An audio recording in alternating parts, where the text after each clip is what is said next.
नमस्कार।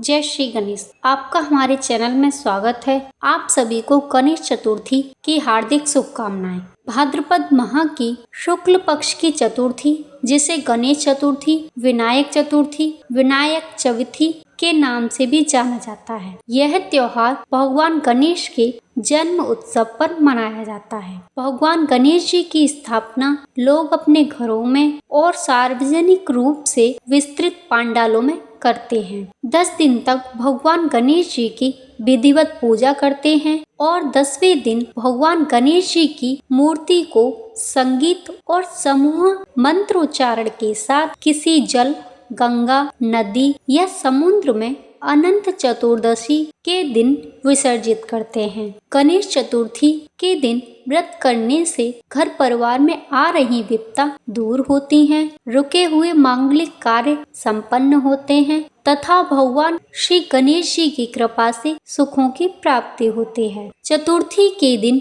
भगवान श्री गणेश जी की पूजा के दौरान संकष्टी गणेश चतुर्थी व्रत की कथा पढ़ना और सुनना जरूरी होता है। तो चलिए गणेश चतुर्थी की कथा को आरंभ करते हैं। पौराणिक कथा के अनुसार एक बार सभी देवता कई संकटों से घिर गए थे, तो सभी देवतागण मदद मांगने के लिए भगवान शिव के पास आए। उस समय भगवान शिव अपने दोनों पुत्रों कार्तिकेय जी तथा गणेश जी के साथ बैठे थे। देवताओं की बात सुनकर भगवान शिव ने कार्तिकेय जी व गणेश जी से पूछा कि तुम में से कौन देवताओं के कष्टों का निवारण कर सकता है। तब कार्तिकेय जी और गणेश जी दोनों ने ही स्वयं को इस कार्य के लिए सक्षम बताया। इस पर भगवान शिव ने दोनों की परीक्षा लेते हुए कहा कि तुम दोनों में से जो सबसे पहले पृथ्वी की परिक्रमा करके आएगा, वही देवताओं की मदद करेगा। भगवान शिव की यह बात सुनकर कार्तिकेय जी अपने वाहन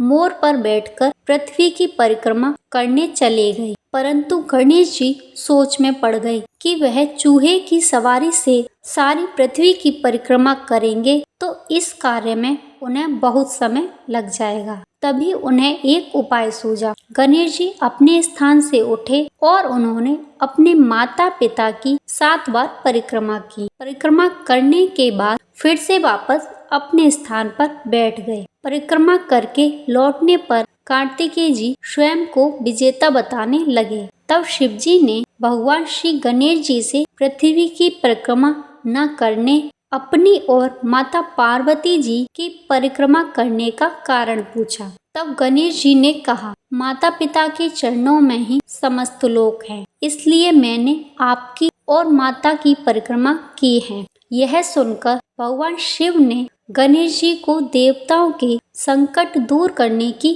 आज्ञा दी। तभी से भगवान शिव ने गणेश जी को आशीर्वाद दिया कि चतुर्थी के दिन जो तुम्हारा पूजन करेगा और रात्रि में चंद्रमा को अर्घ्य देगा, उसके तीनों ताप यानी दैहिक ताप, दैविक ताप तथा भौतिक ताप दूर होंगे। इस व्रत को करने से व्रतधारी के सभी तरह के दुख दूर होंगे और उसे जीवन के भौतिक सुखों की प्राप्ति होगी। चारों तरफ से मनुष्य की सुख समृद्धि बढ़ेगी। पुत्र पौत्रादि धन ऐश्वर्य की कोई कमी नहीं रहेगी। हे माँ गौरी पुत्र गणेश जी, जिस प्रकार आपने देवताओं के संकट दूर किए, उसी प्रकार हम सबके संकट भी दूर करना। जय श्री गणेश।